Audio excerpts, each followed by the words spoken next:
இந்தாங்க சார் உங்க 4000 ரூபாய். எண்ணி 6 மாசத்துல லோனை முடிக்கிறேன். காசு பணம் புலங்குதோ? அப்படிலாம் ஒண்ணும் இல்லப்பா. இப்ப நம்ம தமிழக அரசாங்கம் குடும்ப தலைவிகளுக்கு மாசம் மாசம் 1000 ரூபாய் கொடுக்கறாங்க. அப்புறம் இலவச பஸ்னால மாசம் எனக்கு 1000 ரூபாய் மிச்சமாகுது. பத்தாததுக்கு மக்களை தேடி மருத்துவம் மூலமா வீட்டுக்கே வந்து வைத்தியம் பார்த்து மருந்து மாத்திரை எல்லாம் கொடுக்கறாங்க. மக்கள் நலத்திட்டங்கள் இனி அனைத்து மாநிலங்களிலும். இந்தியாவை காக்க ஸ்டாலின் அழைக்கிறேன்.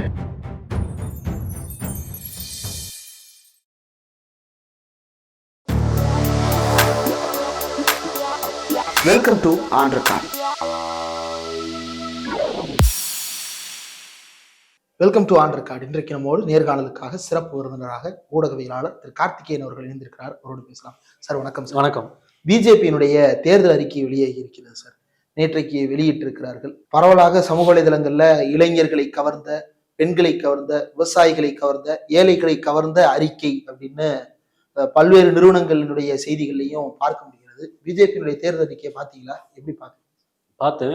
அந்த பொதுவாக இந்த தேர்தல் அறிக்கையை வெளியிடும் போது பார்த்தீங்கன்னா, அது இங்கே தமிழ்நாட்டில் முதலமைச்சர் மு க ஸ்டாலின் திமுக சார்பாக வெளியிட்டாலும் சரி, இல்லை அதிமுக சார்பாக திரு எடப்பாடி பழனிசாமி அவர் கட்சியினுடைய பொதுச்செயலாளர் எதிர்கட்சி தலைவர் அவர் வெளியிட்டுதானாலும் சரி, இல்லை காங்கிரஸ் சார்பாகவும் இங்கே வெளியிடப்பட்டது. ராகுல் காந்தி, மல்லிகார்ஜுன கார்கே மற்றும் சோனியா காந்தி அம்மையார் அவர்கள் எல்லாரும் தலைமையிலையும் அவர்களும் வெளியிட்டார்கள். அதே போல பாஜகவும் அவருடைய தேசிய தலைமை அலுவலகத்தில் வெளியிட்டாங்க. இந்த 4 இதையும் எடுத்து பார்த்தீங்கன்னா, இந்த 3 பேரும் காங்கிரஸோ திமுகவோ அதிமுகவோ இவர்கள் தேர்தல் வாக்குறுதிகளை வெளியிட்டு பத்திரிகையாளர்கள் கேள்வியெல்லாம் எடுத்துக்கிட்டாங்க. அப்ப எவ்வாறு இந்த திட்டங்களை அமல்படுத்த போறீங்க, உங்களுடைய வாக்குறுதிகள்ல சிலது சாத்தியமா, அந்த கேள்விகள்லாம் இங்கே கூட கேட்கப்பட்டது. திமுக சார்பாக வந்து முதலமைச்சர் ஸ்டாலின் வெளியிட்டப்போ இந்த சில பிரச்சனைகள், தேசிய அளவில் பிரச்சனைகளுக்கு நீங்க எப்படி உத்தரவாதம் கொடுக்குறீங்க? உதாரணத்திற்கு கவர்னர்களை நியமிக்கும் போது மாநில அரசுகளை கலந்தாலோசிக்கணும்னு கேட்குறீங்க. கவர்னர்கள் இருக்கக்கூடிய சட்ட பாதுகாப்பான ஆர்டிகல் 361 நீக்கணுன்றதெல்லாம் நீங்க எப்படி சொல்ல முடியும்னு கேள்வி வைக்கப்பட்டது. அதற்கு அவங்க பதிலாம் கொடுத்தாங்க.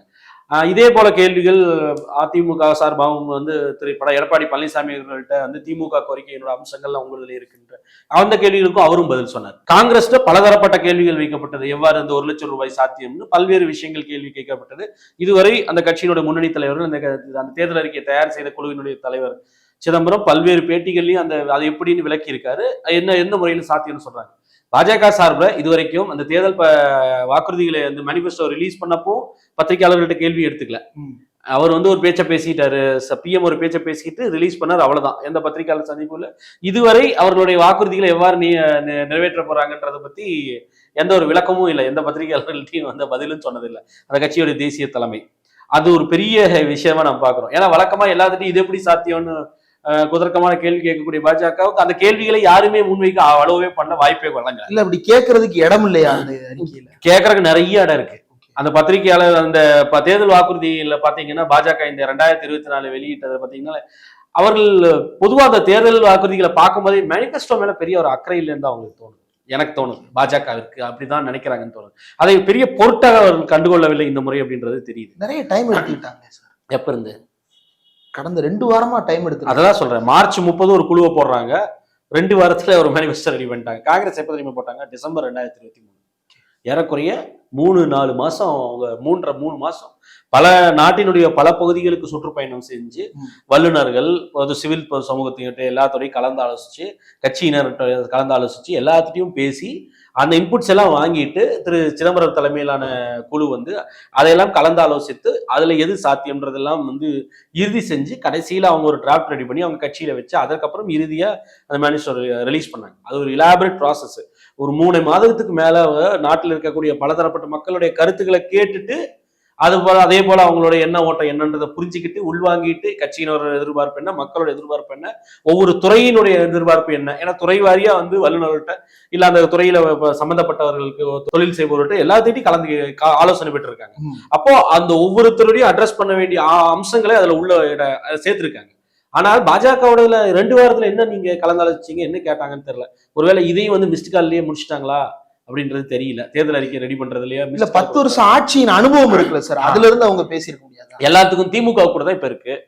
21-2.5 மாசமா வந்து இது பண்ணாங்க இல்லையா, ஏறக்குறைய 3 வருஷம் ஆட்சி பண்ணியிருக்காங்க. அப்புறம் ஏன் அம்மையார் கனிமொழி அவர்கள் தலைமையில வந்து ஒரு குழு போட்டு அவங்க மாநில ஃபுல்லு சுற்றுப்பயணம் போய் பலதரப்பட்ட பொதுமக்கள்கிட்ட பல ஊர் மாவட்டமா போய் கலந்தாலோசனைக்கணும்? அவங்களுக்கு தெரியாதா? இன்புட்ஸ் அவங்களுக்கு வராதா? இன்டெலிஜென்ஸ் சொல்லாதா? இல்ல கட்சியில கவர்மெண்ட்டுக்கு தான் இன்புட்ஸ் வராதா? அதிகாரிகள்ட்ட இருந்து, கட்சிக்காரங்கிட்ட இருந்து வராதா? அவங்க எதை பண்ணணும்? மக்கள்கிட்ட கேட்கணும். மக்கள் என்ன ஓட்டு என்னன்னு இருக்குன்ற புரிஞ்சுக்கணுன்ற அக்கறை இருந்தா தானே. இல்ல பல்வேறு தரப்பப்பட்ட பல்வேறு தொழில் சார்ந்த பல்வேறு தொழில் இருக்கு இல்லையா? இப்ப வேளாண் குடிமக்கள்கிட்ட பேசணும், வேளாண் பெருமக்கள்கிட்ட பேசணும், தொழில் செய்ய முனைவர்கிட்ட பேசணும், அதே போல சுயதொழில் செய்வர்கள்ட்ட, அதே போல ஒவ்வொரு பக்கம் அரசு ஊழியர்கள் எல்லா தரப்புலையும் பேசினா தானே தெரியும். நீங்க அதெல்லாம் விட்டுட்டு நான் ஆட்சி செய்த அனுபவமே இருக்குன்னா, அப்போ ஆட்சி செய்த போது எல்லாமே உங்களுக்கு நல்லதா தான், நீங்க நல்ல ஆட்சி கொடுத்துருக்குன்றீங்க, அப்போ வந்து எதையுமே மக்கள்கிட்ட கருத்து கேட்க வேணாமா? எல்லாமே சிறப்பா இருக்குன்னு அர்த்தமா? இல்ல இன்னொரு விஷயம், அதே போல வந்து பாஜகவினுடைய தேர்தல் அறிக்கையை பொறுத்த வரைக்கும் பொதுவான அம்சங்களை தான் பேசுறாங்க, ஸ்பெசிபிக்ஸ்குள்ளேயே போகல. அவர் வந்து அந்த தேர்தல் அறிக்கையை படிக்கும் போது எனக்கு என்ன புரிஞ்சுதுன்னா, நீங்க பக்கத்துக்கு பக்கத்துல பாத்தீங்கன்னா மோடியோட கலர்கலரான படங்கள், அது வந்து ஒரு நல்ல ஒரு பிக் பட்ஜெட் படத்துக்கு வந்து ஒரு ப்ரோமோ ரிலீஸ் பண்ணீங்கன்னா வந்து அதுக்கு ஒரு பேம்ப்ளெட் போட்டா எப்படி இருக்குமோ அந்த மாதிரி இருந்துச்சு. ரொம்ப பிரமாதமா கலர் படங்கள் வந்து ரொம்ப பாக்குறதுக்கு மிரட்டலா இருக்காயா அப்படின்ற மாதிரி வந்து மக்களை ஈர்க்கிறதுக்கு அதெல்லாம் தேவை இல்லையா? அதெல்லாம் வந்து சினிமா சரி, அதுக்குள்ள இருக்கக்கூடிய கண்டென்ட் தான் நம்மகிட்ட போய் சேரும். சரி, நம்ம பொதுவான ஒரு விஷயம் என்னன்னா, தேர்தல் வாக்குறுதிகள் வந்து அதுதான் 100% வென்றெடுத்துட்டு வர்றதில்லை. அதுல ஒரு 30-40% மக்கள்கிட்ட ஒரு தாக்கத்தை ஏற்படுத்தும். இப்ப 2006 வந்து மாநில தேர்தலில் எப்படி இலவச அரிசி, கலர் டிவி எல்லாம் வந்து இந்த தேர்தலோட கதாநாயகன் வந்து அன்று நிதியமைச்சர் ப. சிதம்பரம் சொன்னாரோ, இந்த தேர்தலை பொறுத்த வரைக்கும் 2024 காங்கிரசினுடைய தேசிய அளவிலான தேர்தல் அறிக்கையை தான் இந்த தேர்தலுடைய கதாநாயகன் முதலமைச்சர் ஸ்டாலின் சொல்றாரு இல்லையா? அதுபோல சில விஷயங்கள் காங்கிரஸோட தேர்தல் அறிக்கை மக்கள்கிட்ட பெரிய ரீச் ஆயிருக்கு. அதுவும் குறிப்பாக வட மாநிலங்களிலே பெரிய தாக்கத்தை ஏற்படுத்தி இருக்கு. அவர்கள் செக்டர் ஸ்பெசிபிக்கா இன்று நாட்டினுடைய முக்கியமான 2 அம்சங்கள் வந்து வேலையின்மை, அதே போல விலைவாசி உயர்வு. அதை டார்கெட் பண்றதுக்கு குறிப்பிட்ட பல விஷயங்களை சொல்றாங்க. எப்படி வந்து வேலையின்மையை போக்குவதற்காக வந்து ஒன்றிய அரசுல மட்டுமே 30 லட்சம் வேலை காலியா இருக்கு. அதை வந்து ஓராண்டுக்குள்ள வந்து எவ்வளவு விரைவா முடியுமோ உடனடியாக அதை எடுத்து அந்த 30 லட்சம் வேலைகளையும் ஃபில் பண்ணுவோம் அப்படின்றாங்க ஒன்றிய அரசுல மட்டும். அது போல வந்து படித்த இளைஞர்களுக்கு, அந்த யங்ஸ்டர்ஸ் டிப்ளமோ படிச்சுட்டு வர்றவங்களுக்கு கட்டாய அப்ரெண்டிஸ்ஷிப்க்கு ஒரு சட்டம் கொண்டு வரப்படும். ஒரு டிப்ளமோ படித்தவர்களுக்கு, அந்த இளைஞர்களுக்கு ஓராண்டு இந்த பணி பயிற்சி அப்படின்றது, பணி பயிற்சின்றது, அப்ரெண்டிஸ்ஷிப்ன்றது வந்து கட்டாயம். அவர்களுக்கு அந்த ஓராண்டுக்கு 1 லட்சம் ரூபாய் சம்பளம் கொடுக்கணும், அதை உத்தரவாதப்படுத்தணும்ன்ற ஒரு சட்டத்தை கொண்டு வர்றாங்க. அது தனியார் துறை, பொதுத்துறை, இல்ல அரசுலையும் கூட இந்த போன்ற அப்ரெண்டிஸ்ஷிப் கொண்டு வரணும், ரைட் டு அப்ரெண்டிஸ்ஷிப்னு கொண்டு வர்றாங்க. அப்ப இது போல பல்வேறு விஷயங்களை அவங்க அட்ரஸ் பண்றாங்க. எப்படி வேலையில உருவாக்க போறோன்றதும் சொல்றாங்க. அப்போ அதே போல வந்து பெண்களுக்கு வந்து ஏழ்மணியில் இருக்கிறவங்களுக்கு மகாலட்சுமி திட்டத்துல வருஷத்துக்கு 1 லட்சம் ரூபாய், அதாவது மாசத்துக்கு வந்து 8,000 சொச்சம் ரூபாய் வந்து கொடுப்பதுன்றத வந்து ஏழை பெண்களுக்கு வந்து கொடுக்க போறோம் அப்படின்றதையும் சொல்றாங்க. அப்போ நீங்க வந்து குறிப்பிட்டு அதே போல வந்து அரசு பணியில 50% பெண்களுக்கு இடஒதுக்கீடு உறுதி செய்வோம் அப்படின்றாங்க. அப்போ பெண்கள் சார்ந்த விஷயங்கள், அதே போல விலைவாசி உயர்வை எடுத்துட்டீங்கன்னா 500 ரூபாய்க்கு சிலிண்டர் கொடுக்குற பெட்ரோல் டீசல் விலையை 75 ரூபாய் 65 ரூபாயில கொண்டு வந்து நிறுத்த போறோம்னு சொல்றாங்க. அது இந்த அப்போ நீங்க எங்கெல்லாம் வேலையின்மையை அட்ரஸ் பண்றது குறிப்பிட்ட ஸ்பெசிபிக்கான அஜெண்டா இருக்கு, இப்படி செய்ய போறோம் அப்படின்றது இருக்கு. விலைவாசி குறைப்புக்கு நான் அதுல ரொம்ப முக்கிய பங்கு வகிக்கக்கூடியது வந்து எரிபொருள்கள். அப்ப எரிபொருள்ல வந்து எப்படி குறைக்க போறோன்றதுலயும் அவர்கள் வந்து பல விஷயங்களை சொல்லியிருக்காங்க. இது போல மாநில குறித்த பிரச்சனைகள்ல வந்து நிதி பகிர்வுல வந்து ஒரு ஜனநாயகப்படுத்துவோம் அப்படின்றதையும் சொல்றாங்க. ஜிஎஸ்டி 2.1 முதல் முறையா ஜிஎஸ்டி 1 வந்து தவறுகள் இருக்குன்ற பல நாள் சுட்டி காட்டுறாங்க. மறுசீரமைப்பு செய்யப்படும் அப்படின்னு மாநிலங்கள், பாஜக ஆளும் மாநிலங்களுக்கே அந்த கோரிக்கை இருக்கு பல இடங்கள்ல. அப்ப அதை மறுசீரமைப்பு செய்வோம் அப்படின்னு சொல்றாங்க. அப்ப இதெல்லாம் வந்து ஏற்புத்தன்மை வருது. பெண்கள் வரும்போது எந்த ஸ்பெசிபிக்கான விஷயங்கள் அவங்களுக்கு வேலை வாய்ப்புல உறுதி செய்ய போறோம்ன்றாங்க. அதே போல வந்து 33% இடஒதுக்கீடு வந்து பாராளுமன்ற சட்டமன்றத்துல எவ்வளவு விரைவாக முடியுமோ உடனடியாக கொண்டு வருவோம் அப்படின்னு சொல்றாங்க. இவங்க மாதிரி 2026 அப்புறம் 29 அப்புறம்லாம் சொல்லல. அப்போ 26 சென்சஸ்க்கு அப்புறம் சொல்லல. அப்ப ஸ்பெசிபிக்கா பெண்கள் சார்ந்த விஷயங்கள்ல வந்து டார்கெட் பண்ணி பண்றாங்க. விலைவாசிக்கு டார்கெட் பண்ணி காங்கிரஸ் சொல்லுது. அப்போ வந்து வேலையின்மைக்கு சொல்லுது. ஆனால் பாஜக எடுத்துக்கிட்டீங்கன்னா பாஜக என்ன சொல்லுது, 2047 இலக்கை வந்து மக்கள்கிட்ட போய் சேர்ந்து இருக்கு அப்படின்றீங்க சார். 3 கோடி பெண்களை லட்சாதிபதிகளாக மாற்றுவோம்னு சொல்றாங்க. எப்படி திட்டம் இருக்காதுல? என்னன்னு சொல்லியிருக்கீங்களா? 3 கோடி பெண்களை லட்சாதிபதி ஆக்குவோம்னு சொல்றீங்க. என்ன திட்டம் சொல்றீங்க? 1 லட்சம் ரூபாய் ஒரு வறுமை கோட்டு கீழ் இருக்கக்கூடிய பெண்களுக்கு ஆண்டுக்கு 1 லட்சம் ரூபாய் கொடுக்கறோம் அப்படின்னு காங்கிரஸ் சொன்னா சாத்தியம் இல்லைன்றீங்க. எங்கிருந்து கொண்டு வருவேன், பணம் கொண்டு வச்சிருக்கிற, ஜோப்லியா வச்சிருக்கிற அப்படின்னு கேக்குறீங்க காங்கிரஸ். நீங்க 3 கோடி பேர் எப்படி லட்சாதிபதி ஆக்குறதுக்கு என்ன திட்டம் வச்சிருக்கீங்கன்னு நீங்க சொல்லணும்ல. காங்கிரஸ் சொல்லுது 12 லட்சம் கோடி ரூபாய் நீங்க கடன் தள்ளுபடி செய்ய முடியும் அப்படின்னா கார்பரேட்டுக்கு ஏன் வந்து 273 லட்சம் கோடி ஜிடிபி இருக்கக்கூடியதுல வெறும் 1% 2% 2% ஜிடிபி செலவு செய்தாலே இந்த மகாலட்சுமி திட்டத்தை 1 லட்சம் ஆண்டுக்கு 1 லட்சம் வந்து வறுமை கோட்டு கீழ் இருக்கக்கூடிய பெண்களுக்கு, ஏழை பெண்களுக்கு கொடுக்கறத சாத்தியப்படுத்த முடியும்னு அவர் வந்து சிதம்பரம் வெளிப்படையாவே சொல்றாரு. அப்போ அந்த போல நீங்க சொல்றீங்களா, எங்க இருந்து அந்த பணத்தை கொண்டு வரீங்கன்னு சொல்றீங்களா? அவங்க என்ன சாதனையா சொல்றாங்க, 50 கோடி பேரை வந்து பேங்கிங் நெட்வொர்க்குள்ள கொண்டு வந்துட்டாங்க. அக்கௌண்ட் இருக்கு, அக்கௌண்ட்ல பணம் இருக்கா? அதான் கேள்வி. இவன் பணம் போடுறேன்னு காங்கிரஸ்கார சொல்றான், நீ பணம் போடுறியா? அக்கௌண்ட் கொடுத்துட்டேன்ற 24 ரூபா கேஸ் மானியம் போடுறாங்க சார். எவ்வளவு? ஒவ்வொரு தடவையும் கேஸ் வாங்கும்போது 24 ரூபா 95 பைசா. நீங்க வந்து பணம் இல்லைன்னு சொல்லிட்டு மினிமம் பேலன்ஸ் மெயின்டைன் பண்ணலன்னு அதை விட 10 மடங்கு வந்து ஃபைன் போட்டு எடுத்துக்கிறீங்களா? 21,000 கோடி எடுத்திருக்கீங்களே கடந்த 2 வருஷத்துல. அப்ப அதுக்கு எங்க போறது? நீங்க கொடுக்குற 24 ரூபாய் எதுக்கு பத்தோம்? 24 ரூபாய வந்து மானியம் கொடுத்துட்டு 800 ரூபாய் எக்ஸ்ட்ரா கட்ட சொல்லி போட்டீங்க. அது இப்பதான் குறைச்சி நான் வந்து 450 ரூபாய் சிலிண்டருக்கு எதிராக போராட்டம் பண்ணிட்டு இன்னைக்கு அதை வந்து 850 ரூபாயில நிறுத்தி வச்சிருக்கீங்க. அந்த நீங்க கொடுக்குற அந்த 24 ரூபாய் வச்சது என்ன பண்றது? தீப்பெட்டி வாங்குற கூட பத்தாது, அந்த கேஸ் லைட்டர் வாங்குற கூட பத்தாது. சார், இளைஞர்களுக்கு முத்ரா திட்டத்தின் கீழ் 20 லட்சம் கடன் உயர்த்தி வழங்குறாங்க. அது வந்து தொழில் முனைவோருக்கு, எம்எஸ்எம்இகளுக்கு கொடுக்கக்கூடிய முத்ரா திட்டத்தில் கொடுக்கக்கூடிய அந்த உச்சவரம்பை வந்து 20 லட்சம் வரைக்கும் உயர்த்தணும்னு சொல்றாங்க. 20 முத்ரா திட்டத்துல இத்தனை லட்சம் கோடி கொடுத்துட்டோன்னு சொல்றீங்களே. முத்ரா திட்டத்தோட ஆவரேஜ் லோன் டிஸ்ட்ரிபியூஷன் என்ன தெரியுமா? ஒரு நபருக்கு 10,000 ரூபாய். 10,000 ரூபாய் வச்சுட்டு என்னங்க பண்ண முடியும்? இத்தனை கோடி பேர் கொடுத்துன்றீங்களே. ஆவரேஜ் லோன் டிஸ்பர்சல் வந்து 10,000 ரூபாய். 10,000 ரூபாய் வச்சு இன்னைக்கு இந்தியாவில் என்ன பிசினஸ் செய்ய முடியும்? இப்ப சென்னையில வெளியில போய் ரோட்ல கேளுங்க, 10,000 ரூபாய் தர நல்லா வந்து தொழில் முனைவராய் அடுத்த வாரம் இல்ல அடுத்த வருஷம் இன்னும் லட்சாதிபதி ஆயிருவீங்களாமா? நீ யார்ட்டையாவது கேளுங்களேன். நீங்க சொன்ன அந்த 3 கோடி பெண்கள்ல யாராவது ஒரு 3 பேர்த்திட்ட கேட்டு பாருங்க, காரி துப்பிடுவாங்க. 10,000 ரூபாய் வச்சு என்னையா பண்றதுன்னு கேட்பாங்க. சோ அதுதான் வந்து 8,000 ரூபாய் கொடுப்பதுன்றது வறுமை கோட்டு கீழ் இருக்கக்கூடியவர்களுக்கு இதை செய்யணும்ன்ற உறுதியா அவங்க சொல்றாங்க. அப்போ அது வந்து ஒரு அசிஸ்டன்ஸ் தான். அவங்கள வந்து அதை வச்சு அவங்களை வந்து கோடீஸ்வரர் லட்சாதிபதி ஆக்க முடியாது. குறைந்தபட்சம் அவர்கள் ஏழ்மை நிலையை போக்குறதுக்கு ஒரு திட்டம் வச்சிருக்காங்க. அதுக்கு மாற்று திட்டம் என்ன பிரச்சனைனா, இந்த உத்தரவாதங்களை கொடுத்தோம்னு வச்சுக்கோங்க. இப்ப காங்கிரஸ் செய்யறத வந்து காங்கிரஸ் வந்து ஹேண்ட் ஸ்டோன் அதை வின் பண்ணிட்டாங்க. அதுல வறுமை ஒழிப்பு இல்ல விலைவாசி உயர்வு இது அதே போல வந்து வேலையின்மை, இந்த பிரச்சனைகள் எல்லாத்தையும் ஸ்பெசிபிக்கா திட்டங்கள் போட்டு அட்ரஸ் பண்ணிருக்காங்க. இதுக்கு கவுண்டர் கொடுக்கணும்னு ஏதாவது போட்டா அப்ப 10 வருஷத்தை நீ என்ன கிழிச்சிட்டு இருந்தேன்னு கேட்பாங்க.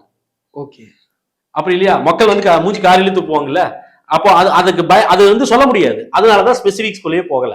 ஜென்ரலா 2044 இலக்கை அடிவதை வந்து மக்கள் வந்து ஒப்புக்கொண்டிருக்கார்கள். அந்த எண்ணம், அந்த நம்பிக்கை மக்களுக்கு பிறந்து விட்டது. நான் 19 அந்த கதை அடிச்சு விடுறது, வட சொல்ற வேலையை தான் பாத்துருக்கீங்க சார். அப்ப இந்த ரெசில்மேனியா ஆரம்பிக்கிறதுக்கு முன்னாடியே காங்கிரஸ் ஜெயிச்சிருச்சா? மேனிபெஸ்டோன்ற விஷயத்துல காங்கிரஸ் வந்து பிஜேபி அடிச்சு தும்சம் பண்ணிடுச்சு. அவங்க வந்து போட்டதே வந்து யாருக்கிறது தான். நீங்க அதுல வந்து தோனி மாதிரி 6 அடிப்பாங்கன்னு நினைச்சு பார்த்தா 3 ஸ்டெம்ப் உடஞ்சு போச்சு. அதுதான் நடந்திருக்கு. அப்போ அதுதான் நிலை. ஏன்னா ஸ்பெசிபிக்ஸ் கொடுத்தோம்னா வந்து பாஜகவினோட பலவீனம் எக்ஸ்போஸ் ஆயிடும். அதனால வேற வழி இல்லாமல் என்ன பண்றாங்கன்னா 19 ரூபா சொல்லிட்டு போறது. அதுலதான் வந்து இந்த ஸ்பெசிபிக்ஸ் எந்தெந்த திட்டம் எதுவுமே இல்லை. அது எதுவுமே சொல்லாம வந்து இவ்வளவு நான் பண்ணிடுவேன். ஒரு பக்கம் பெண்களுக்கு இடஒதுக்கீடு வந்து வேலை வாய்ப்புல வந்து ஒன்றிய அரசு 50% கொடுக்குறேன்றாங்க. பாராளுமன்ற சட்டமன்றத்துல இடஒதுக்கீடு விரைவா 33% அமல்படுத்த போறோம் அப்படின்றாங்க. அதே போல வந்து அவர்களுக்கு வருஷத்துக்கு 1 லட்சம் ரூபாய் கொடுக்கறதுக்கு வறுமை கோட்டுக்கு இருக்கவங்களுக்கு திட்டத்துக்குன்னு சொல்றாங்க. இங்க மாறா நீங்க என்ன சொல்றீங்க? அதற்கு கவுண்டர் என்ன தெரியுமா? பாஜக மேனிஃபெஸ்டோல நம்ம கிடைக்கக்கூடியது ட்ரிபிள் தலாக ஒழிச்சிட்டேன், டாய்லெட் கட்டி கொடுத்துருக்கேன், இதெல்லாம் தான் நீங்க வாக்குறுதியா கொடுத்துருக்கீங்க. குறைந்தபட்சம் உங்களால கேஸ் விலையை குறை பண்றது கூட பேச முடியல. கடைசியா 100 ரூபாய் கொடுத்த விமென்ஸ் டே கிஃப்ட், பெண் மகளிர் தின கிஃப்ட் கொடுத்ததுக்கு தாண்டி கூட உங்களால சொல்ல முடியும். அதை சொன்னா கூட எல்லாருமே இப்ப அசிங்கமா கேட்கறாங்களே, இத்தனை ஆண்டுகள் இல்லாம இன்னைக்கு தானே 100 ரூபாய் குறைச்சிருக்கேன்னு கேட்கறாங்க இல்லையா? அப்போ ஸ்பெசிபிக்கான விஷயங்களுக்கு ரெஸ்பாண்ட் பண்றதுக்கு பாஜகவுடைய மேனிஃபெஸ்டோ ஒண்ணுமே இல்லை. ஓகே, அது அவர்கள் வந்து அந்த அவ்வளவு முக்கியத்துவம் அதுக்கு கொடுக்கலன்றதே நமக்கு பார்க்க முடியுது, பார்க்கும்போது தெரியுது. 2 வாரத்துல பண்ண மேனிஃபெஸ்டோ. அப்ப மோடிக்கா கேரண்டின்றது என்ன சார்? பக்கத்துக்கு பக்கம் மோடிக்கு கேரண்டி, மோடிக்கா கேரண்டி, மோடிக்கா கேரண்டின்னு தான் இருக்கு. அது என்ன கேரண்டி? இதெல்லாம் செஞ்சுட்டு இருக்கேன், இனிமேல் வந்து செய்ய போறேன், இதெல்லாம் செய்வேன்னு இருக்கு. என்ன செய்ய போறேன்னு தெளிவா இல்ல. ஓகே, இன்னொரு டிஃபரன்ஸ் குறிப்பிடுறாங்க சார். இது பிஜேபி அரசின் கேரண்டியா அல்லது பிரதமர் மோடியின் கேரண்டியா? இது ரெண்டையும் வேறுபடுத்தி பாக்குறதை எப்படி புரிஞ்சுக்கிறது? பிஜேபி இப்ப தனியா ஒண்ணும் இல்லையா? நான் தான் சொல்றேன், அந்த மேனிஃபெஸ்டோ பாத்தீங்கன்னா அவர்கள் அதுல ரொம்ப தெளிவாக தெரிகிறது. இவர்கள் மக்கள்கிட்ட வாக்குறுதி குறித்து நம்ம வெற்றி பெறதுக்கு ஒண்ணும் இல்லை. இது வந்து மக்கள் மனத்தை வென்றெடுக்காது. நாம் வந்து மோடி என்ற பிம்பத்தை வைத்து மட்டும்தான் வந்து வெற்றி பெற முடியும் இந்த தேர்தல். அதுதான் நமக்கு இருக்கக்கூடிய ஒரே துருப்பு சீட்டுன்றதை அம்பலப்படுத்துறது தான் இந்த தேர்தல் அறிக்கை. ஒரு அட்டோக்ராட்டா மாறுறாரா? அட்டோக்ராட் அவர் இல்ல, மாறுறதுக்கு என்ன இருக்கு? ஏற்கனவே அப்படித்தான் இருக்காரு. புதுசா மாறுறதுக்கு என்ன இருக்கு? ஏற்கனவே பாதி அப்படி இருக்காரு. மேபி அதுக்கப்புறம் இனி கம்ப்ளீட்டா இனி வந்து என்னன்னா யூனிஃபார்ம் போட்ட டிக்டேட்டர்லாம் இருக்க முடியாது.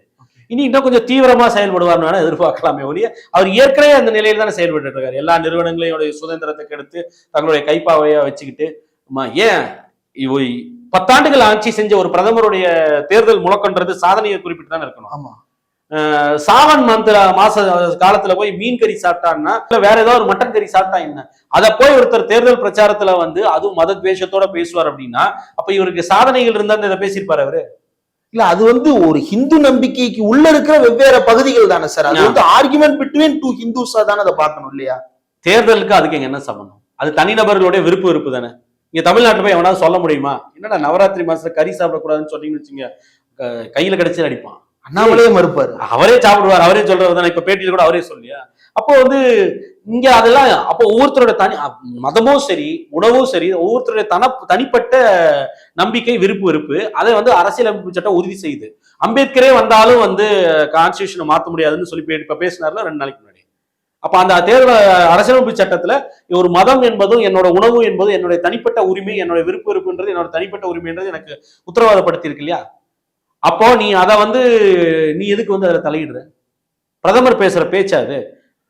எலெக்ஷன் கேம்பெயின்ல போயிட்டு எதிர்கட்சிக்காரர் பாத்தீங்களா இப்ப போய் மீன் சாப்பிடறாருன்னு பேசுறது. அவர் என்ன சாப்பிட்டா உனக்கு என்ன, நீ என்ன பண்ணன்றதை எடுத்து சொல்லு. அவரை எடுத்து சொல்லட்டும், அந்த அவரு சொல்லட்டும், நான் என்ன பண்ண போறேன்றதை சொல்லட்டும், பண்ணுன்றதை சொல்லட்டும். தேஜஸ்வி யாதவ் மீன் சாப்பிட்டாரு அப்படின்னா இதெல்லாம் பிரச்சனை. அப்ப என்னன்னா சாதனைகளை சொல்றதுக்கு ஒண்ணு இல்லாதவர்களுக்கு தான் இந்த மாதிரி ஒரு மிகைப்படுத்தப்பட்ட விஷயங்கள் இல்ல இல்லாத விஷயங்கள் நான் இஷ்யூஸ் இல்லைங்க. அவர் மீன் சாப்பிட்டது என்ன பீகார் மக்களுக்கு ஏதாவது பிரயோஜனம் உண்டா? ஆனா இதை எழுப்புவதற்கான காரணம் ஏன்னா உங்ககிட்ட சொல்றதுக்கு ஒண்ணும் இல்ல. திருப்பி அந்த மதத்துக்குள்ள கொண்டு கேம்பெயினை சுருக்கணும்ன்றது அவர் நோக்கம். ஏன்னா அதை தாண்டி பேசினால் அவர்கள் அவரோட தோல்விகளும் இயலாமையும் பெரிய அளவுக்கு அமலப்பட்டு நின்றுவார் அவர். அதுக்காக தான் வேற வழி இல்லாம 36 லட்சம் கோடி பேருக்கு பேங்க்ல போட்டேன், 34 லட்சம் கோடி போட்டேன் பேசுறதாகட்டும், இல்ல 50 கோடி பேரை பேங்கிங்குள்ள கொண்டு வந்துட்டேன். இதெல்லாம் ஒரு சாதனையா? இது மக்களோட ஏழ்மை நிலை இங்க என்ன மாதிரி இருக்கு? அர்பன் அண்ட் ரூரல் அன்எம்ப்ளாய்மெண்ட் வேலையின்மை கிராமப்புற நகர்ப்புற பகுதிகளில் இப்ப கொஞ்சம் தனிஞ்சிருக்கு. ஆனா இதுவரை 47 ஆண்டுகள் இல்லாத அளவிற்கு இப்ப இருக்கு தான் இந்தியா சந்திக்குது. ரீசெண்டா ILO ரிப்போர்ட் என்ன சொல்லுச்சு? இந்தியாவில் வேலையின்மை இளைஞர்களோட வேலையின்மை 37% இருந்தது, 35 65 டபுளா இருக்குது. இல்ல அதனாலதான் அவர் என்ன கேட்கிறாருன்னா உலக அளவுல இன்ஃப்ளூயன்சிங் ஃபேக்டரா இருக்கணும்னா எனக்கு இன்னும் பெரிய மெஜாரிட்டி கொடுங்க, நம்ம இன்னும் வலிமையான பாரதமா இருப்போம். இன்னும் 50 பேர் இருந்தாலும் என்ன பண்ண போறோம்? 303 சீட்ல இருந்து பண்ணாத 403 சீட் என்ன பண்ண போற? 272 சீட் வந்துட்டா நீ என்ன வேணா பண்ணலாமே, ஏன் பண்ணல? யார் உன்னை தடுத்தா? கையை பிடிச்சு வச்சுட்டாங்க, ஏன் நீ பண்ணக்கூடாதுன்னு? இல்ல இப்ப போர் நடக்குது, இந்த போர்ல எல்லாம் இந்தியா இன்னும் நல்ல ஸ்ட்ராங்கா குரல் கொடுக்கணும் அப்படின்னு பிளஸ் 50 பேர் வர்றாங்களா, அவங்க கையில துப்பாக்கி கொடுத்து அனுப்ப போறாரா? இல்ல ஏன் 272 சீட்டுக்கு மேல நீங்க வந்துட்டா நீங்க என்ன வேணா நீங்க பண்ணலாம். உங்களுக்கு தான் இண்டிபெண்டன்ட் மெஜாரிட்டி 303 ப்ரூட் மெஜாரிட்டி இருந்துச்சு. ராஜீவ் காந்தி மாதிரி 400 சீட்டு தாண்டி எல்லாம் சொல்ல, 303 இப்ப ப்ரூட் மெஜாரிட்டி தான். 98ல இருந்து இது வரைக்கும் நம்ம அதுக்கு முன்னே எடுத்துக்கலாம். இண்டிபெண்டன்ட் கவர்மெண்டே பார்க்கல. நரசிம்மராவ் காலத்துல இருந்து எடுத்துக்கிட்டோம்னா இண்டிபெண்டன்ட் கவர்மெண்டே கிடையாது, எல்லாமே கோலிஷன்ல தான் ஓடிக்கிட்டு இருக்கு. அதுக்கப்புறம் நம்ம ஒரு தனிப்பட்ட ஆட்சி நடக்கல. இவர் மட்டும் தான் 10 வருஷம் ஆட்சி செஞ்சிருக்காரு. அப்போ உங்களுக்கு வேற என்ன கிடைக்கல, என்ன பண்ணல நீங்க? ஓகே, ஆனா போன தேர்தல் அறிக்கையில இல்லாத ஒண்ணு பொது சிவில் சட்டம் இந்த தேர்தல் அறிக்கையில குறிப்பிடப்பட்டிருக்கு. அதே பாஜக தேர்தல் அறிக்கையில இந்த NRCன்ற வார்த்தையே கிடையாது, தெரியுமில்ல? CAA அமல்படுத்தோன்னு தான் இருக்கு. அதை தொடர்ந்து சொல்லிட்டு இருக்காங்க. அது ஆல்ரெடி நோட்டிஃபை பண்ணிட்டாங்கல்ல. NRC பத்தி வார்த்தையே கிடையாது. 2019 NRC இருந்துச்சு, NPR இருந்துச்சு, CAA இருந்துச்சு. இன்னைக்கு NPR CR NRC கையில் எடுத்தா பத்திக்கிட்டு எரியும், பெரிய பிரச்சனை வரும், உங்களுக்கு தெரியும். இந்த தேர்தல் அறிக்கையில NRCன்ற வார்த்தையே கிடையாது. நேஷனல் ரெஜிஸ்டர் ஆஃப் CAA பிரச்சனை கிடையாது. CAA ஆமா அது ஒரு டிஸ்கிரிமினேட்டரி லா, ஒரு பாரபட்சம் உள்ள ஒரு சட்டம். அதை சரி பண்ணணுன்றது மாற்று கருத்து இல்லை. அதுல சிறுபான்மையினரான முஸ்லீம்கள், அகமதியாக்கள், ஹசாராஸையும் ஆப்கானிஸ்தான் பாகிஸ்தான்ல இருந்து வர்றவங்களை நீக்கிறீங்க, ரோஹிங்கியாஸ் மியான்மர்ல இருந்து வர்றவங்களை நீக்கிறீங்க, இந்துக்களான இலங்கை தமிழர்கள் தமிழ்நாட்டுக்கு வர்றவங்களை அவங்களுக்கு குடியுரிமை கொடுக்க மாட்டேன்னு பாரபட்சத்தோட இருக்கு. இவர்கள் எல்லாம் புறக்கணிக்குதுன்னு சட்டம். ஆனா அது சரி செய்ய முடியும். ஆனா இது CAA பெரிய பாதிப்புக்கு உள்ளாக்க வேண்டிய விஷயம் NRC தான்.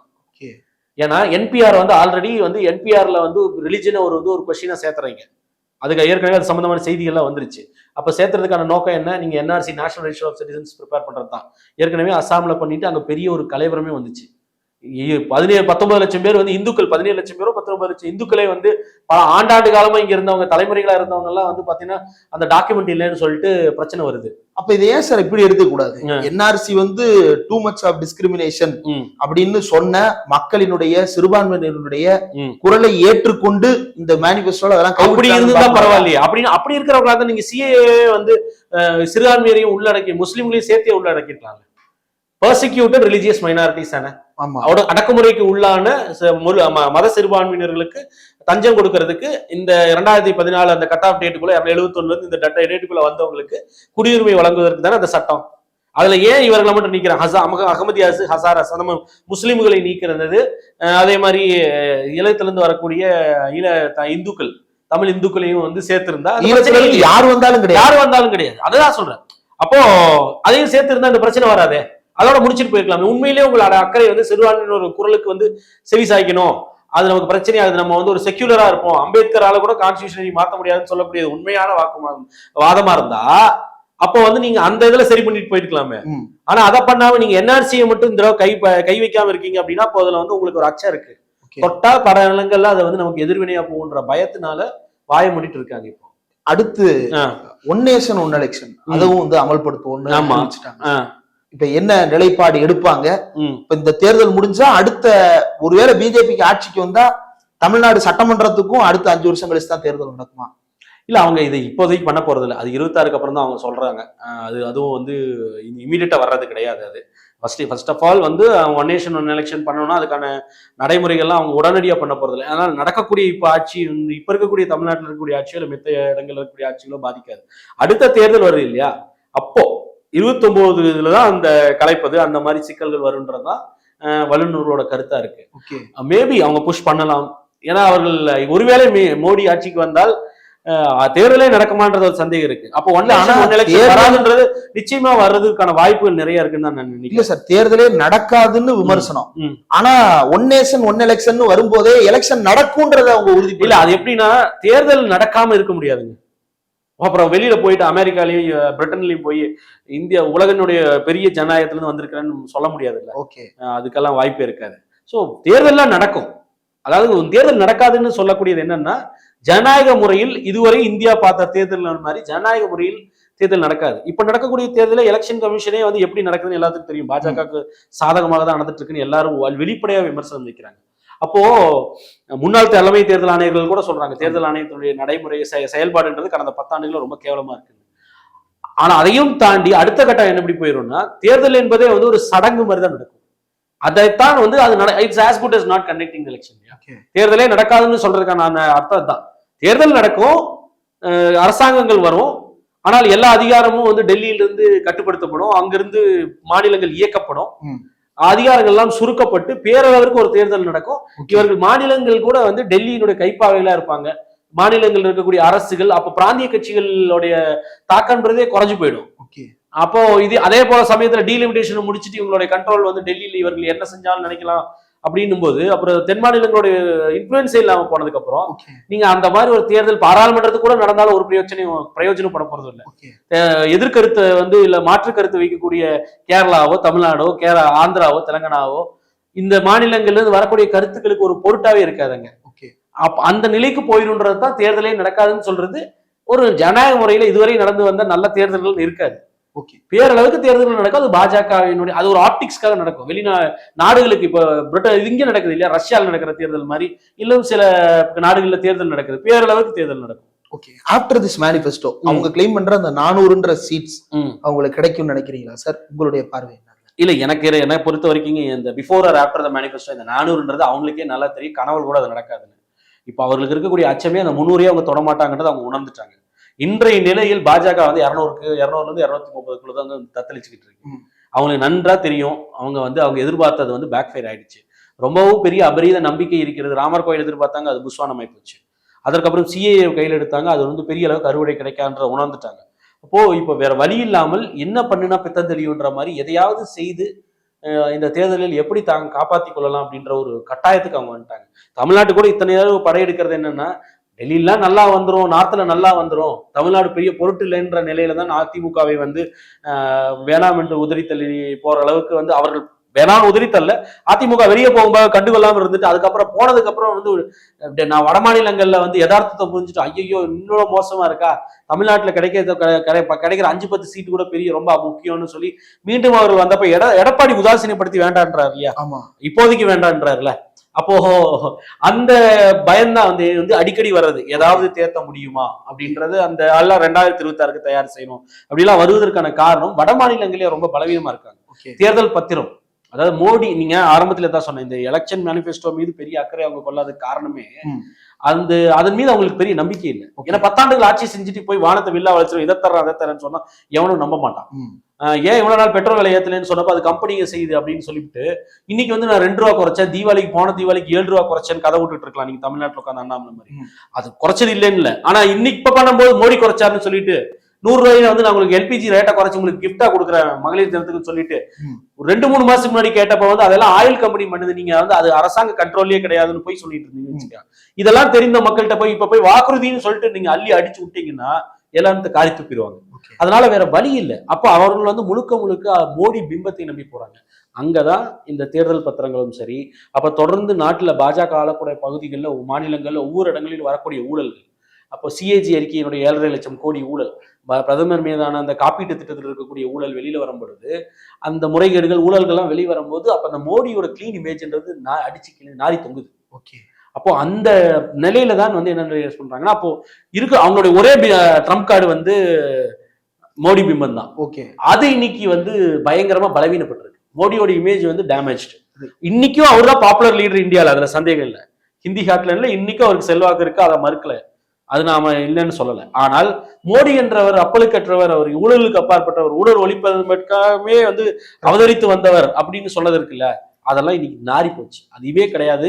இவர் 10 ஆண்டு கால ஆட்சியில் தான் ரஃபால் நடந்திருக்கு. இவர் 10 ஆண்டு ஆட்சியில் எல்லாத்தோட அதெல்லாம் கூட கிளீன் சீட் கொடுத்துருச்சுன்னு சுப்ரீம் கோர்ட் ஒரு ஸ்பெசிபிக்கான கேஸ்ல. ஆனா அந்த எலக்டோரல் பாண்ட்ஸ் வந்து இவர்கள் எப்படிப்பட்ட ஊழல்வாதிகள்ன்றதை அமலப்படுத்திருச்சு. இதை தொடர்ந்து எதிர்கட்சிகளான காங்கிரஸ், திமுகவோ ஒவ்வொரு மாநிலங்களையும் அவர்கள் தொடர்ந்து வந்து சொல்லும் பொழுது, அதே மாதிரி இன்னொரு அவர் பெரிய மோடி பிம்பத்தை வந்து உருவாக்குறதுக்கு ஒரு முக்கியமான வந்து ட்ரம்ப் கார்டு பாத்தீங்கன்னா, அவர் வந்து லாங் காமிச்சிருவார், சைனாவே மிரட்டிடுவாரு, யாரையும் பக்கத்துல வர விட மாட்டாரு, தீவிரவாதிகள் எல்லாம் பயந்து ஓடிப்பாங்க. ஜெயலலிதா சொன்னாங்கல்ல, நான் ஆட்சிக்கு வந்துட்டு செயின் ஸ்நாச்சிங் பண்றவங்களா ஆந்திராவுக்கு போயிடுவாங்க அப்படின்னு சொன்னாங்கல்ல, அந்த மாதிரி இவர் வந்து மோடி அவர்கள் வந்து யாரும் தீவிரவாதிகள் ஒரு பெரிய நகரத்துல கூட 2014 இருந்து 23 வரைக்கும் 24 வரைக்கும் தாக்குதலே நடத்தலைன்றாங்க. எப்பேற்பட்ட அப்பட்டமான போய். அதான் இவங்க பிரியங்கா சதுர்வேதின்னு சொல்லிட்டு சிவசேனா அவனுடைய எம்பி ஒரு புள்ளிவரை வெளியிட்டு இருந்தாங்க. ஏறக்குறைய 3150 பேரும் வந்து சிவிலியன்கள் உட்பட ராணுவ அதிகாரிகள், படையினர் எல்லாரும் சேர்த்து 3000க்கும் மேற்பட்டோர் வந்து 2014 இருந்து 2024 வரை கொல்லப்பட்டிருக்காங்க தீவிரவாத தாக்குதல். இதுல 44 பேர் அந்த புல்வாமாவில் கொல்லப்பட்டவர்களும் அந்த ராணுவ வீரர்கள். போன தேர்தலை மாத்திச்சே, ஆமா, சத்யபால் மாலிக் கூட அம்பலப்படுத்தி விட்டாரு. அந்த புல்வாமா தாக்குதல செத்து போன 44 ராணுவ வீரர்கள் அதுவும் சேருது. அதே போல வந்து பத்தான்கோட்ல இருக்கக்கூடிய ஏர்போர்ஸ் பேஸ்ல வந்து இப்போ வந்து ராணுவ வீரர்கள் வந்து இவர்கள் தீவிரவாதிகள் தாக்குதல் நடத்தாங்க, அதையும் சேர்த்திக்கலாம். அதே போல மிலிட்டரி பேஸ் இருக்கக்கூடிய யூரின் இருக்குல்ல, அங்க நடந்த தாக்குதலையும் சேர்த்திக்கலாம். இப்ப கடைசியா ராமேஸ்வரம் கப்பையில் நடந்ததை கூட சேர்த்திக்கலாம். அப்போ இது எல்லாமே வந்து இவர்கள் பீரியட்ல தான் நடந்திருக்கு. ஆனால் வந்து நடக்கல, ஆட்கள் கொல்லப்படலன்னு அப்பட்டமான பொய்ய சொல்றது இருக்குல்ல. அதுக்கப்புறம் வந்து இவ்வளோ 3000 ஸ்கொயர் கிலோமீட்டர்களை வந்து சைனா புடிச்சு வச்சிருக்கும் போது சீனர்கள் நீங்க இன்கர்ஷனே பண்ணலன்னு சொல்லி அப்பட்டமான ஒரு பொய் சொல்லி ஒரு பிரதமர் சொல்லி, அதையே பயன்படுத்தி உங்க பிரதமரே சொல்லிட்டாரு, அப்புறம் எதுக்கு எங்கிட்ட வந்து திருப்பி கொடுன்னு கேட்கறேன்னு சொல்லி பைலேட்டரல் டாக்ஸ்ல ராணுவ பேச்சுவார்த்தையில சொல்றாங்க இல்லையா. அப்படியா சார்? அதுதான் நடக்குது. 19 கட்ட பேச்சுவார்த்தை 19 கட்டத்துல நடந்திருக்கு, 19 சுற்று நடந்திருக்கு இது வரைக்கும் ராணுவ அதிகாரிகள் மட்டத்துல சைனாவுக்கும் இந்தியாவுக்கும் நடந்திருக்கு. அதுல ஏறக்குறைய 22 போஸ்ட் இது வரைக்கும் நம்ம மேன் பண்ணிட்டு இருந்த போஸ்ட், நம்மளுடைய பேட்ரோலிங் பாயிண்ட்களாக இருந்த இடங்கள் இருக்கு இல்லையா, அதெல்லாம் இன்று பஃபர் ஜோன்களாக கிரியேட் பண்ணியாச்சு. அதாவது இந்தியா கைவசம் ரோந்துகள் இருந்த பகுதிகள் சைனா ஊடுருவலுக்கு அப்புறம் அதுக்கப்புறம் சரி நீ வராத நானும் வராத அப்படின்னு சொல்லிட்டு இந்தியா வசம் இருந்த பகுதிகள் பஃபர் ஜோன் ஆகி இனி இந்தியா அங்க போக முடியாத இலைக்கு வந்து நம்ம விட்டு கொடுக்கப்பட்டிருக்கு. பஃபர் ஜோனா கிரியேட் ஆயிருக்கு. இவர் சொன்ன பொய்யால அவர் சொன்ன பொய் மட்டும் இல்ல, அதை ஒப்புக்கிட்டு நம்ம பஃபர் ஜோன் ஆக்கிட்டோம். அவன் வந்து சரி நான் பின்னாடி போறப்ப நீயும் வரக்கூடாதுன்னு சொல்லிட்டான். நமக்குள்ள நம்ம பகுதியை ஊடுருவி சைனா வந்து இது என்னுடையதுன்னு சொல்லி கிளைம் பண்ணிட்டு திருப்பி வந்து இங்க பிரச்சனை ஏற்பட்டதற்கு அப்புறம் பேச்சுவார்த்தையில அவர் சரி நான் பின்னாடி போறேன் நீயும் வரக்கூடாதுன்றான். எது இந்தியாவினுடைய பகுதிகளா இருந்த இடம் அது. அப்ப அந்த இடங்கள் இப்ப பஃபர் ஜோன் ஆயிடுச்சு. 22 பேட்ரோலிங் பாயிண்ட்ஸ், அதெல்லாம் இந்தியா ராணுவம் வந்து ரோந்து போயிட்டு இருந்த இடங்களுக்கு இன்று போக முடியல. இதற்கு 19 சுற்று பேச்சுவார்த்தை நடந்திருக்கு. இவருக்காக வந்து வக்காலத்து வாங்கக்கூடிய அந்த ஜிடி பக்ஷின்னு ஒருத்தர் இருப்பார்ல, டிவில எல்லாம் வருவாரு, முழங்கிட்டு இருப்பாரு. அவரே வந்து வெளிப்படையாக அதாவது அவரு வெல் நோன் பிஜேபி சப்போர்ட்டர், எல்லா விஷயத்திலும் மோடியை ஆதரித்தவர். இன்று வெளிப்படையாக அந்த நபர்லாம் கூட வந்து வெளிப்படையாக விமர்சனம் செய்து வருத்தத்தை பதிவு பண்ணியிருக்காரு. சுப்பிரமணிய சாமி போட்ட கருத்து உண்மை. மோடிக்கு வந்து சைனாவை எதிர்க்கும் தைரியம் கிடையாதுன்றாரு. இதெல்லாம் அப்பட்டமா தெரியுது. ஆனா அப்போ இந்தியாவுடைய பகுதிகளை பாதுகாப்பது, எல்லையை பாதுகாப்பதில் தோல்வி அடைந்திருக்கிறார். ஊழல் ஒழிப்புல தோல்வி அடைஞ்சு ஊழலை பெரிய அளவுக்கு ஊக்குவிச்சு 12,000 கோடி அளவிற்கு அந்த கட்சி வந்து சொத்து சேர்த்து வச்சிருக்கு. எலக்டோரல் பாண்டுகள் மூலமாக இடிஐ வைத்து மிரட்டி, சிபிஐ வச்சு மிரட்டி, IT director general of GST வச்சு மிரட்டி வாங்கியிருக்குன்னு செய்திகள் வருது. அப்போ அந்த ஊழல் முகத்துறையும் போச்சு. கம்பீரமான 56 இன்ச்சு மார்பகம் கொண்டவர், சைனாவை எதிர்த்து அப்படியே அடிச்சு தும்சம் பண்ணிடுவாரு அப்படின்ற அதுவும் போச்சு. அப்ப எல்லா மட்டத்திலும் இவர் எதெல்லாம் வந்து முழக்கமாக வச்சு 2014 வந்தாரோ நீங்க அதுல எல்லாம் தோல்வி அடைஞ்சிருச்சு. இவர் வந்து என்ன சொல்றது, விக்ஷித் பாரத் அப்படின்னு சங்கல்பம்னு சொல்லி 2047 சொல்றாரு. அப்போ வந்து விகாஸ்ன்னு சொல்லிட்டு 2014 வந்தாரு. அது இப்ப என்னாச்சு? எவ்வளவு விகாஸ் வந்திருக்கு, எவ்வளவு டெவலப்மெண்ட் வந்திருக்கு இந்தியாவுக்கு, அதை சொல்லணும்ல. அதை ஏன் வந்து உங்களுக்கு தேர்தல் பத்திரத்துல இல்ல? 10 ஆண்டுகள் ஆட்சி செஞ்சவர்கள் முதல்ல வந்து குறைந்தபட்சம் இதெல்லாம் சாதிச்சோன்ற வார்த்தையாவது சொல்லணும்ல. அப்ப உங்களுடைய சாதனைகளை பட்டியலிடாம இதை மட்டும் சொல்றீங்க. அப்ப இத்தனை பேர் வேலை இல்லாமல் இருக்காங்கன்னா, அப்ப ILO ரிப்போர்ட் படி இந்தியாவில் வந்து வேலை இல்லாமல் இருப்பவர்கள் 83% பேர் வந்து இளைஞர்கள். வேலையின்மை வந்து 2000 ஒப்பிடும்போது 35%-இருந்து 65% மேல உயர்ந்திருக்கு. அப்போ இவ்வளவு வேலையின்மை வரலாறு காணாத அளவுக்கு இருக்கும் பொழுது அதற்கு ஒரு திட்டம் கூட இல்ல. அதுக்கு மாற்றா ஒருத்தர் 30 லட்சம் கவர்மெண்ட் வேலை தரன்றா, வந்து 2 அப்ரண்டிஷிப் ப்ரோக்ராம் வரன்றா, இன்னும் வந்து லோன்ஸ் அதிகரிப்புன்றா, பெண்களுக்கு வந்து MNREGA 400 ரூபாய் தரன்றா. நீ என்ன தருவான்னு கேட்டா டாய்லெட் கட்டி கொடுத்துருக்கேன், ட்ரிபிள் தலாக்கை வந்து ரத்து செஞ்சிருக்கிறேன் அப்படின்னு சொல்லி பேசுறேன். அப்புறம் 100 ரூபா வந்து எல்பிஜி குறைஞ்சிருக்கேன்னு பேசுறீங்களே, அதை கூட வந்து சொல்றது இல்லை. சொன்னா எனக்கு வந்து மக்கள் சிரிப்பாங்கன்னு தெரியும். அப்ப எப்படி உங்களுக்கு நம்பகத்தன்மை வரும் உங்க மீது? நிறைய விஷயங்கள் பகிர்ந்துட்டீங்க சார். இதனுடைய கல பிரதிபலிப்பு எப்படி இருக்குன்றதை பொறுத்திருந்து பார்க்கலாம். இவ்வளவு நேரம் ஒதுக்கி இந்த நேர்காணல் நன்றி.